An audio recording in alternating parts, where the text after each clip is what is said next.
43 people heard it. That's the number I've had in my head since the dinner. 43, because I counted the chairs when I walked in. I do this at family events, have been doing it since I was old enough to understand that seating arrangements communicate something about the order of things. Who is at the center? Who is adjacent? Who is at the end of the table, near the door, where you sit when you are present, but not quite accounted for. 43 chairs that evening, 38 family members and 4 of their partners and 1 woman from my mother's book club who'd been invited for reasons nobody had explained to me, perhaps because the invitation list had been handled by other people and I had not been in those conversations. 43 people heard my father say I wasn't part of us, and 43 people heard what I said. What I said was not dramatic. It was not a confrontation, not an accusation, not a performance of grievance. It was a sentence, several sentences, that I had been working my way toward for 8 months without knowing that was what I was doing. I want to tell you all of it. But first, I need to tell you about the 8 months. My name is Gloria Park. I'm 36 years old, and I'm going to tell you about a dinner that lasted 2 hours and 40 minutes, a Hawaii trip I was never invited to, and the sentence I said at that table that made my Aunt Margaret put down her wine glass and not pick it up again for the rest of the night. But I need to start 8 months before the dinner. Because what happened at the table was not a spontaneous reaction. It was the conclusion of something that had been building for 8 months, and if I don't tell you about the building, you won't understand why the conclusion landed the way it did. My parents' 40th wedding anniversary was in June. In October, 8 months prior, my mother called me about it. She had an idea, she said, a celebration, something big, something the whole family could do together, something that would actually mark the occasion rather than just a dinner at a restaurant. I said it sounded wonderful. I asked what she was thinking. She said, Hawaii. We want to take the family to Hawaii for a week, something none of us will forget. I said that sounded incredible. She said, we're looking at March, before the kids' spring break gets too expensive. I said March worked for me. I asked if she needed me to help organize anything. I'm good at logistics, always have been, and I had planned the last 2 family reunions which had gone well, and I assumed this was a natural extension of that role. She said, oh, we've got it handled. I just wanted to let you know. I said, okay. I said it sounded wonderful. I offered again to help with planning if they needed it. She said, we've got it handled. I just wanted you to know. I said I was excited, and we hung up, and I went back to the student discipline report I had been reviewing before she called. What I did not say, because it had not occurred to me to say it, because the possibility it was necessary had not yet surfaced, was, wait, am I included in this? I was her daughter. It was a family trip. I had been to every family trip since I was 3 years old, including the camping disaster of 2003 and the beach house in 2011, when Marcus's youngest got a jellyfish sting, and we all spent 3 hours managing that instead of swimming. Family trip meant family. I was family. I did not ask for confirmation. I filed the call in the category of good things coming and returned to the report. This is the specific way that assumptions work. They do not announce themselves. They simply settle, quietly, into the structure of how you understand things, and you do not notice them until the structure shifts and they become visible as the supports they were. In December, my cousin Becca, who is 29 and has never in her life been able to hold information, texted me about the trip. She asked what I was going to pack. She talked about snorkeling. She sent 3 screenshots of resort photos. I said I hadn't thought about it yet. She said, I heard your mom is getting you guys a suite. I said, oh, cool. I called my mother that evening. I asked about the accommodations. Who was staying where? I framed it casually, the way you frame something when you don't want to reveal that you are suddenly unsure of something you should. Anan have confirmed months ago. My mother said, we're getting rooms for your brothers and their families, and Aunt Ruth and Uncle Pete, and the cousins. I waited. She did not say my name. I said, and me? A pause. 1 beat. The kind of pause that is not confusion but management. She said, "Well, honey, someone needs to stay with Grandma. She can't travel and she can't be alone for a week." Grandma Iris, 84, lives alone, needs company rather than care. She's sharp as anything, walks every morning, manages her own affairs. She needs someone to check on her and call and maybe come for dinner a couple of times.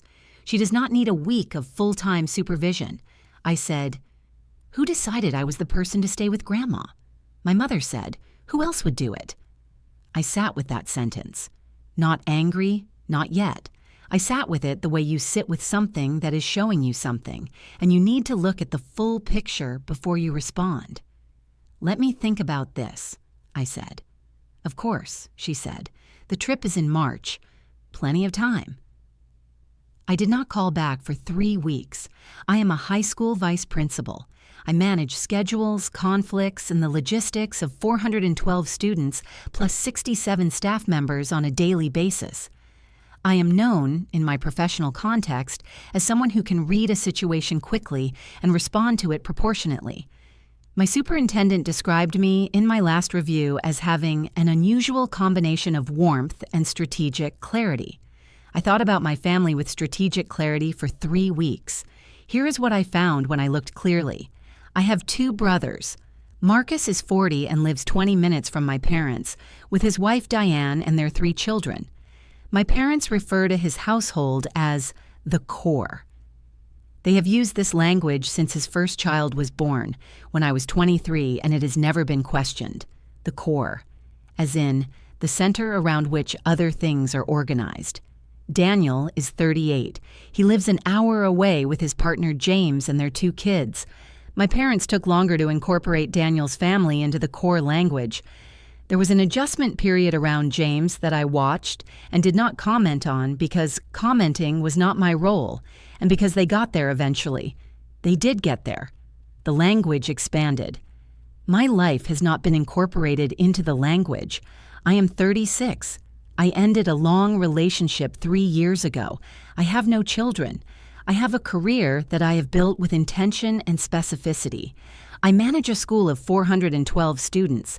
I handle things daily that most people would find overwhelming, and I am good at my job in the specific way of people who have found their work.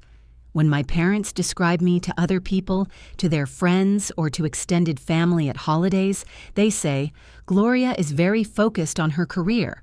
Focused on her career.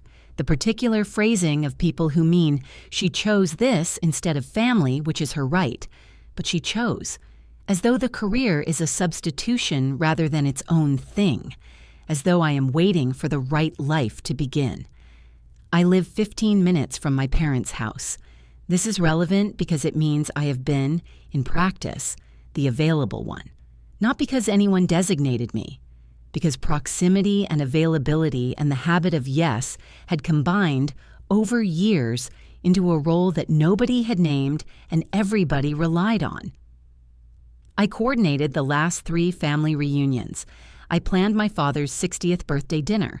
I organized the logistics of my grandmother's move 4 years ago when she needed a smaller apartment. I check on Grandma Iris every week. I am the first call when something needs to be handled and nobody knows who should handle it. I have said yes to all of it, freely without resentment, because I love my family and because I am genuinely good at these things, and because saying yes has never felt like a burden.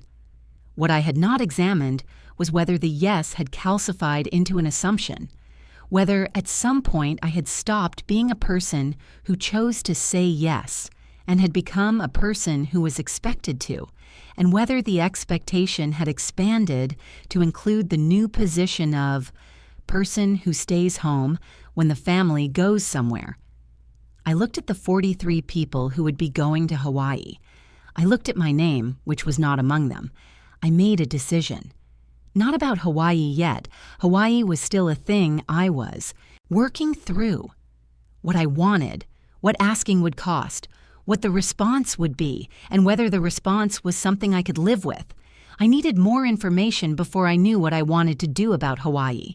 What I knew about the dinner was simpler. I had been attending family dinners for 36 years as a person who was present, who contributed, who organized and showed up, and was reliably there. And in all of that time, I had never once been the person who said clearly what I was observing about my position in this family. I had thought it.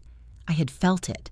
I had discussed it with no one because discussing it felt like either complaining, which I resisted, because the things I was doing were things I had chosen, or making a claim I could not fully support, because the pattern was real, but it had never been stated explicitly, had never been said out loud by anyone.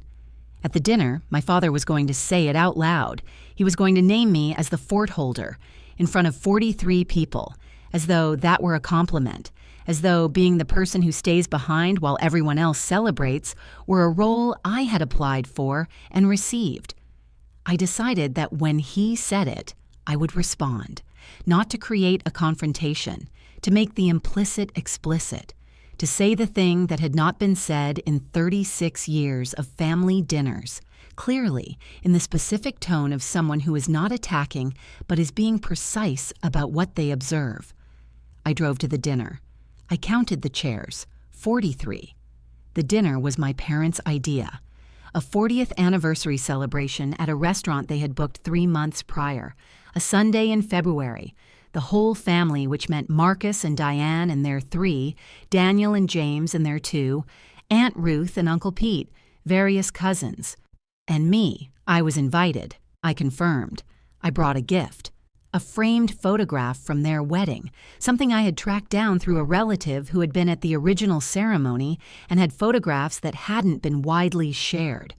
It had taken me 4 months to find and reproduce. It was wrapped carefully. I arrived on time. I sat in the chair that had been left for me, on the far end of the table, which I noted because I count chairs and I notice placement. The dinner was genuinely warm. I want to say that clearly because the warmth matters. It is part of what made what happened next so specific. My father told stories about the early years of the marriage, the apartment they had when they were young, the car that broke down on their honeymoon. My mother laughed the way she laughs at things she has heard before and loves anyway. The children ran between the adults and were absorbed and released and absorbed again. Marcus gave a toast that was sentimental in exactly the right amounts. Daniel and James were holding hands under the table. I noticed because I was watching, as I always am. Everyone said lovely things. The table had the quality of a family that is, underneath its complications, genuinely glad to exist. That is true of my family. It has always been true. The complications do not negate it. Then my father stood up to make his own remarks. He is a good speaker, my father. He has warmth and timing and the confidence of a man who is comfortable at the center of attention. He talked about 40 years, about my mother, about what they had built. He said, "And we want to share something exciting with this family." He described the Hawaii trip, the resort, the week, the activities planned. He was expansive and specific, and people were leaning in because it sounded genuinely wonderful, and it was genuinely wonderful. You could feel the room moving toward it. He said, "We want to celebrate with the people who are us, the family we've made." He gestured around the table, at Marcus and Diane, at Daniel and James, at the grandchildren, at the aunts and uncles and cousins who had been included. He did not gesture at me. He said, "I know Gloria can hold down the fort here. She's always been the one we could count on for that." He smiled at me when he said it. The smile of a man who believes he has said something complimentary. Hold down the fort, the one we could count on for that. The table smiled too, the way tables smile when someone has said something that is not quite what it sounded like, but the dinner is going well and nobody wants to be the one who disrupts that. I looked at my father. I said, "What exactly is the fort, Dad?" The table went the way tables go. My father said, "Keeping an eye on Grandma, you know." I said, "And that's my role in this family? That's how I fit into us?" He said, "Gloria." I said, "I'm asking genuinely. I'm trying to understand how the family has divided this up, because from where I'm sitting, I've been the one organizing the reunions for 6 years. I'm the one who checks on Grandma every week. I'm the one who planned the last birthday party and the graduation dinner and the Easter that you were going to cancel before I stepped in.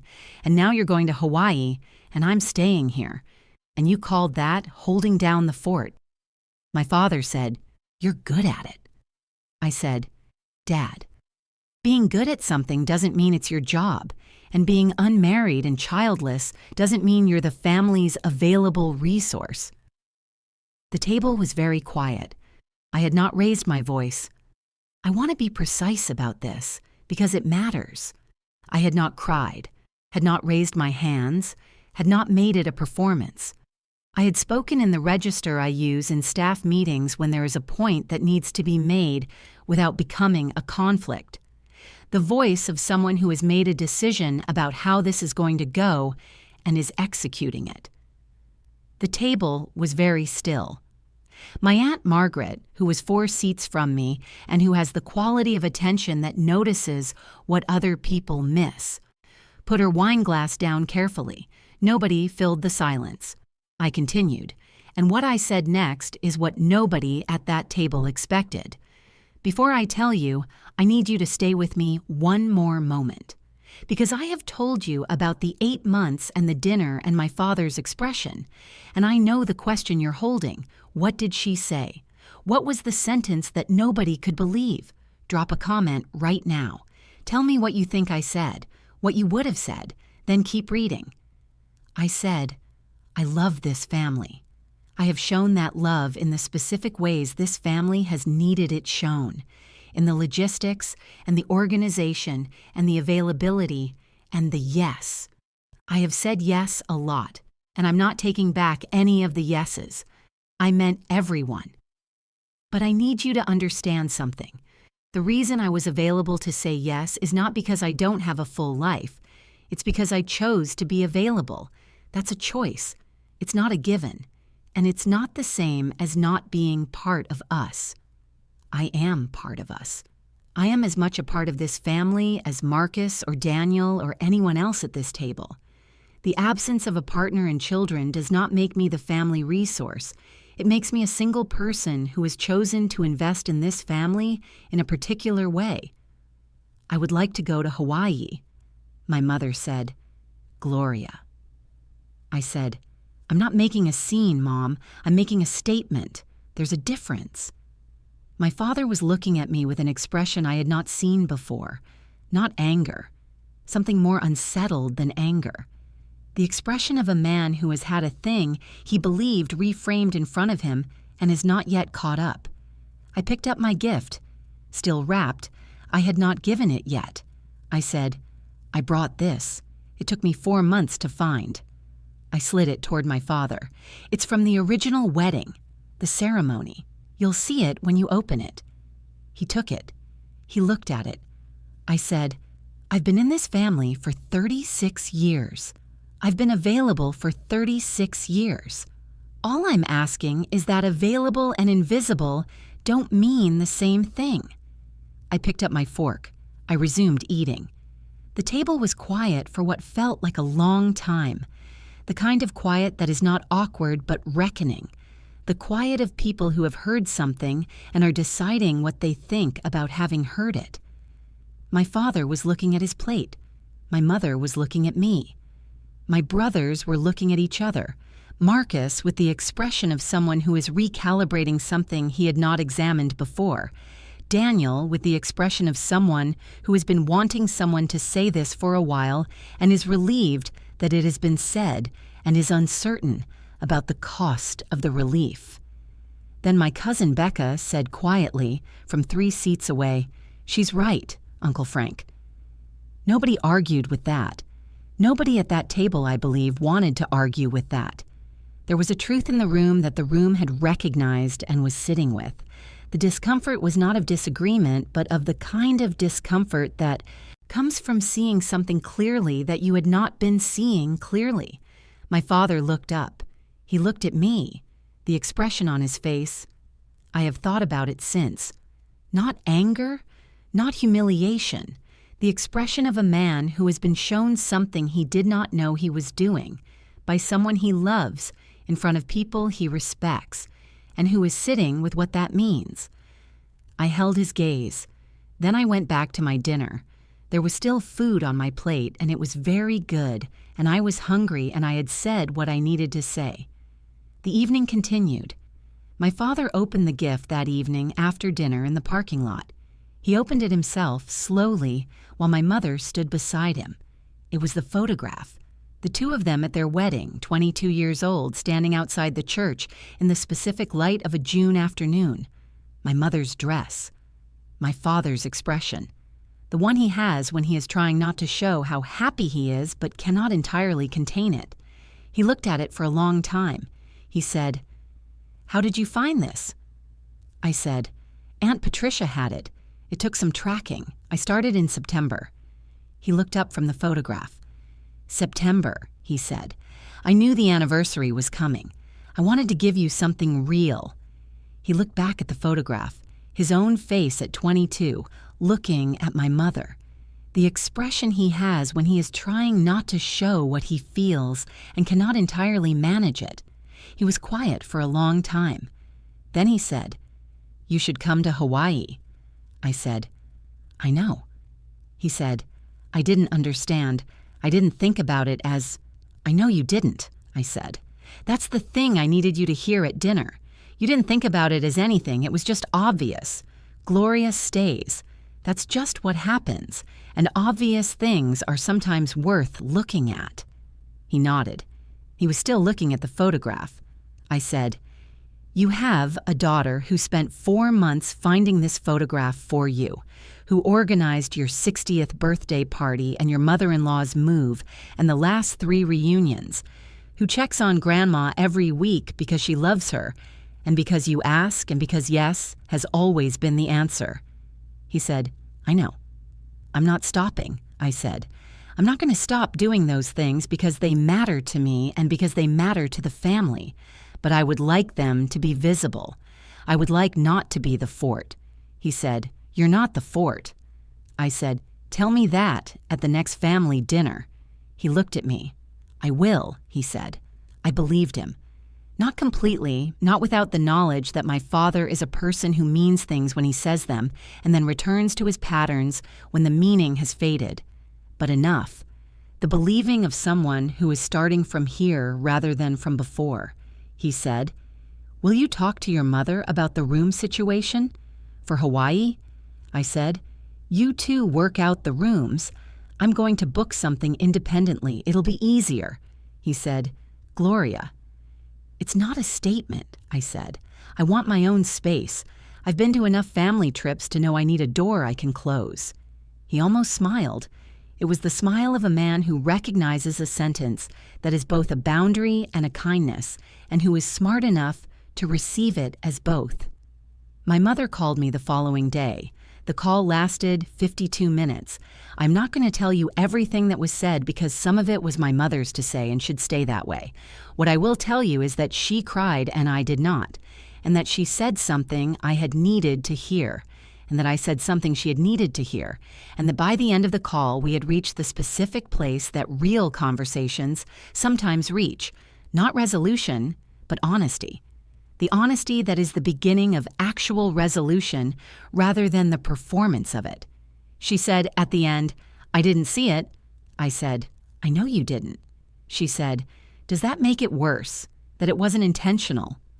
I had thought about this. It is a real question. Intentional harm and unintentional harm feel different from inside. One has a target, one has a cause, but the effect on the person who receives it is not always different. I said, "It makes it explainable. It doesn't make it nothing." She was quiet. I said, "The thing about being the available one is that the people who rely on your availability stop seeing you as a person who is choosing to be available. They start seeing the availability as a feature, like a setting on a machine rather than a quality of a person." She said, "That's not how I think of you." I said, "I know it isn't, not consciously, but when Dad said, 'Hold down the fort,' he didn't pause. It wasn't a request. It was a descriptor. Like, Gloria holds down the fort. That's what she does, and nobody at the table questioned it." She was quiet again. "Mom," I said. I'm not asking for an apology. I'm asking for a different arrangement going forward.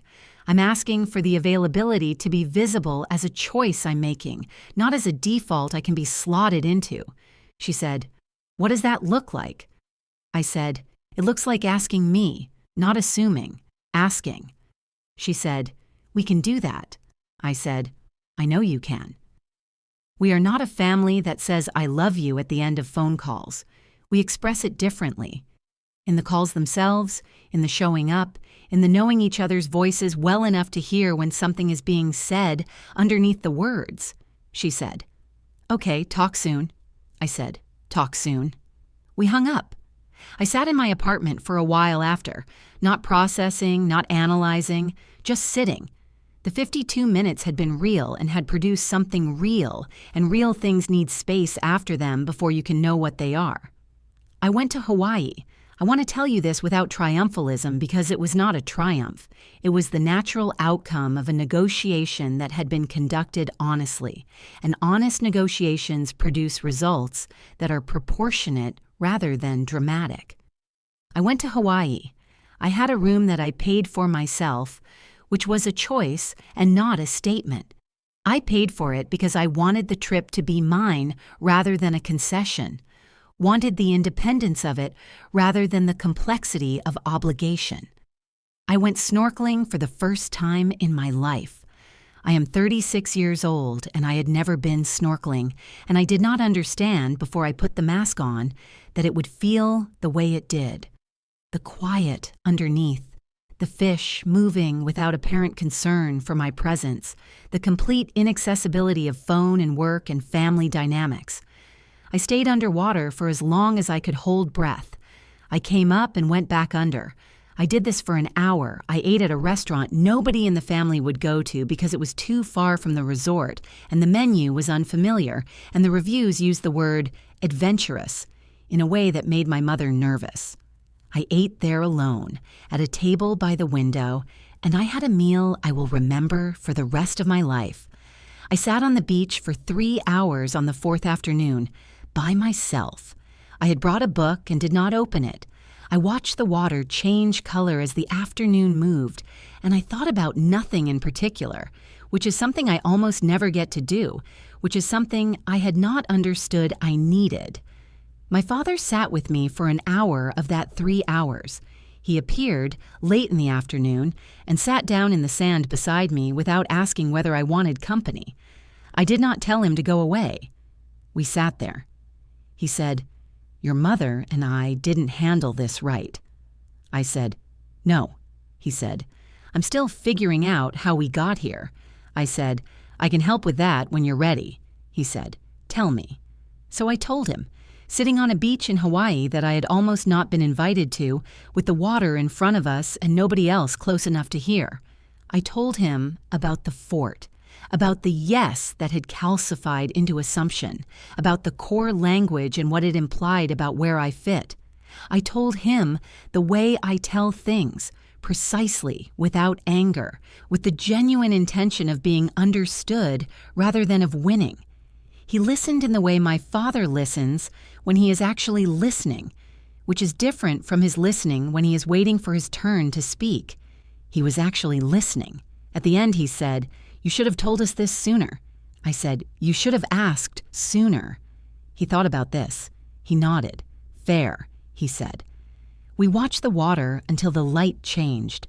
My grandmother Iris was checked on in my absence by my cousin Becca. Becca had called me 2 days after the dinner, not to discuss what had happened, to tell me she was going to handle Grandma while I was in Hawaii if I wanted to go. I said, "How did you know I was thinking about going?"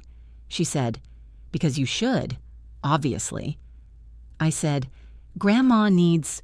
She said, "Tell me what Grandma needs. I'll do it." So I told her.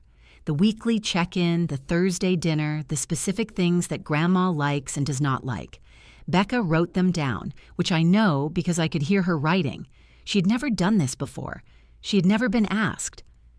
She called me from Grandma's living room on day 4 of the trip, Hawaii time, which meant early morning for her. She reported Grandma was fine. She'd been beaten at Scrabble twice.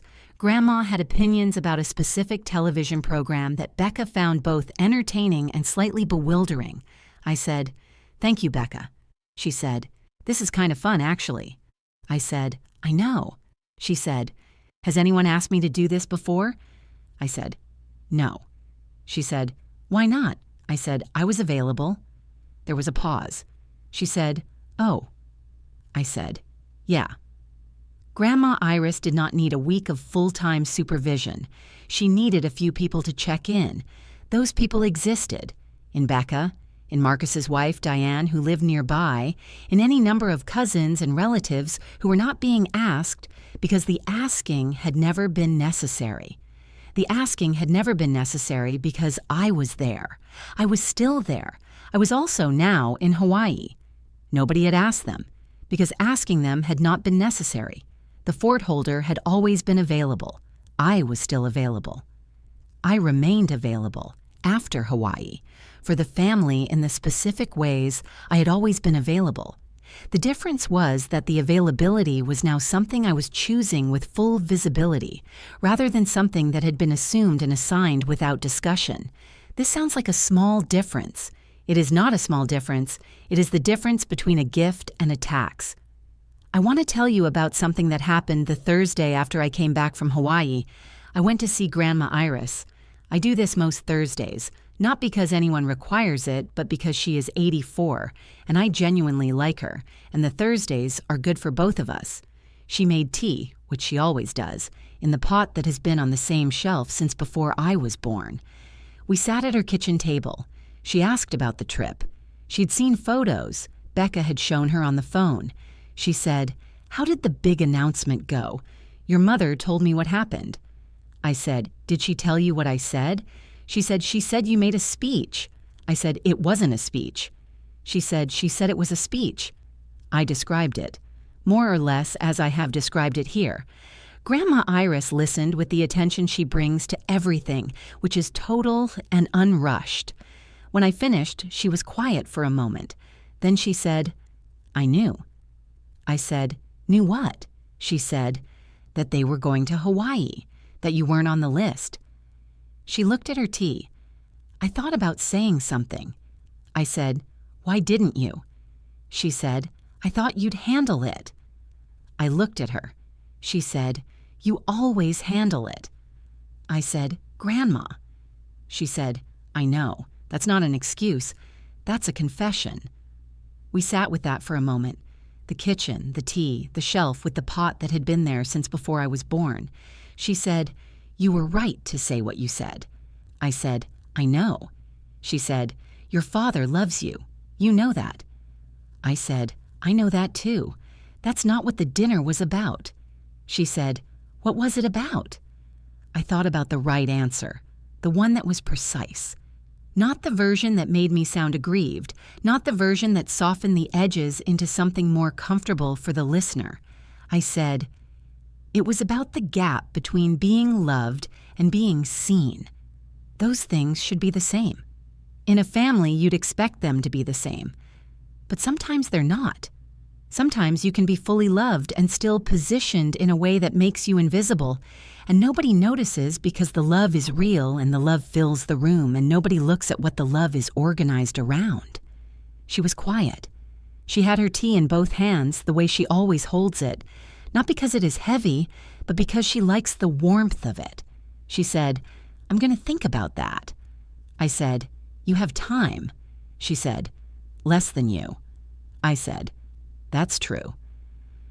We sat with that for a moment, the fact of it, the arithmetic of 84 and 36 at the same kitchen table. She put her hand on mine. It is a small hand, Grandma Iris's, but it has a particular weight to it. The weight of someone who is not offering comfort, but offering presence, which is different and more. She said, "You were right to say what you said." I said, "I know." She said, "You've always been right. You were just quiet about it for a long time." I looked at her. "Too long?" I asked. She said, "No. The right time is when you're ready. You were ready." We finished our tea. She beat me at Scrabble. I drove home in the early dark with the specific feeling of someone who has had the right conversation at the right table, and who is, for the first time in a long time, not holding anything that needs to be said. Being loved and being seen are not the same thing. This took me 36 years to say out loud, not 36 years to understand. I have been aware of the gap for a long time, in the way you are aware of something that does not yet have a name. The awareness without the language, the feeling without the sentence. At a dinner table in February in front of 43 people, I found the sentence. Here is what I want you to take from this, if you take anything. Your family can love you fully and still not see you. They can organize the world around the people they see most clearly, the ones whose needs are visible, whose presence announces itself, whose absence would be immediately felt, and they can do this without meaning to render you invisible, without malice, without a single moment of deliberate exclusion. They can simply not be paying the kind of attention that sees you. And the thing that sustains this, the thing that lets it continue for years, for decades, for a lifetime, is the silence of the person not being seen, the accommodation, the yes, the holding of the fort without naming it as a fort or questioning who decided you were the holder. I had been sustaining it for years, not because I was a pushover, because I am genuinely good at the things the family needed, and because I love them, and because yes had always felt more like contribution than concession. What changed is that I looked at it clearly. What changed is that I named it, to myself first, in 3 weeks of looking clearly, and then to 43 people at a dinner table. You do not need 43 people. You need the right person and the right moment and the language you have been working your way toward. You are allowed to say, the positioning is not accurate, and I would like to correct it. You are allowed to ask to be included rather than waiting to be included. You are allowed to say that available does not mean peripheral. You are allowed to be the person who organizes everything and also the person who goes on the trip, both at the same time, without having to choose.